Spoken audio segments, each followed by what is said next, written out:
चंद्रयान-3 ऐसे चांद पर उतरेगा। आखिरी 15 मिनट अहम और रोमांचक। मून पर 4 फेज में होगी लैंडिंग। भारत का महत्वाकांक्षी मून मिशन 3 अपने अंतिम चरण में है। 23 अगस्त को शाम 6:04 पर यह चांद की सतह पर लैंड करेगा। इसरो जब चंद्रयान-3 लैंडर को 23 अगस्त को चांद की सतह पर सॉफ्ट लैंडिंग करने की कोशिश करेगा तो मिशन को अंतिम 15 मिनट में प्रवेश करना होगा। इस दौरान लैंडर को उच्च गति वाली क्षैतिज स्थिति से एक लंबवत स्थिति में स्थानांतरित करना होगा। इंडियन एक्सप्रेस के मुताबिक लैंडिंग का प्रोसेस 23 अगस्त को शाम 5:45 बजे 4 व्यापक चरणों में शुरू होगा। इसमें rough braking phase, altitude hold phase, fine braking phase और टर्मिनल डेसेंट है। लैंडिंग का यह 15 मिनट रोमांच से भरपूर होगा। इस दौरान चंद्रयान-3 का लैंडिंग लाइव देख रहे लोगों के लिए कि क्रिकेट मैच आखिरी ओवर के मुकाबले से कम नहीं लगने वाला है। 4 चरणों में लैंडिंग। दोस्तों, यदि आप भारतीय हैं और भारतीय होने पर गर्व महसूस करते हैं तो एक बार कमेंट बॉक्स में भारतीय वैज्ञानिकों की सफलता के लिए 2 शब्द जरूर लिखें। बता दें कि इसरो के अध्यक्ष एस सोमनाथ ने 9 अगस्त को एक सार्वजनिक संबोधन में कहा था कि चंद्रयान-3 इस समय लगभग 90 डिग्री झुका हुआ है। जब 23 अगस्त को शाम 17:47 बजे लैंडिंग प्रक्रिया शुरू होती है, लेकिन इसे लंबवत लैंडिंग के लिए होना आवश्यक है। यहीं पर हमें पिछली बार चंद्रयान-2 में समस्या हुई थी। लैंडर के लैंडिंग की प्रक्रिया जब शुरू होगी तो पहला चरण रफ ब्रेकिंग चरण होगा। यह लगभग 690 सेकेंड का होगा।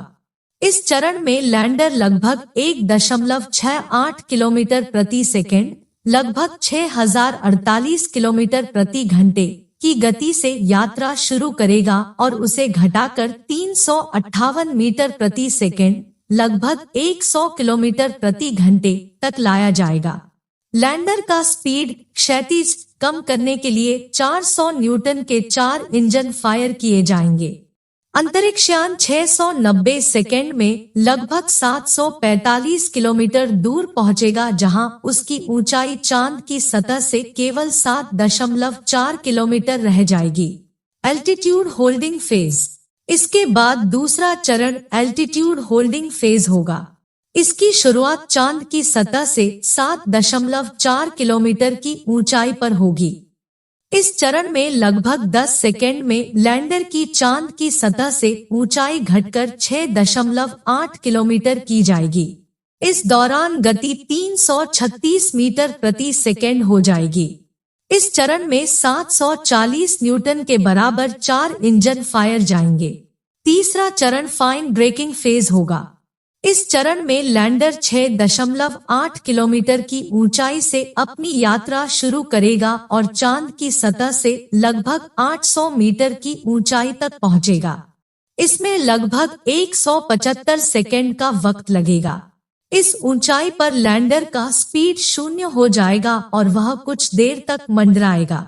यह बहुत ही महत्वपूर्ण चरण होगा, क्योंकि यहाँ से लैंडर के सेंसर चांद की सतह पर लेजर किरणें भेजकर लैंडिंग स्थल का मुआयना करेंगे कि यह स्थल लैंडिंग के अनुकूल है या नहीं। इसके बाद वह चांद की सतह से लगभग 150 मीटर की ऊंचाई पर पहुंचेगा।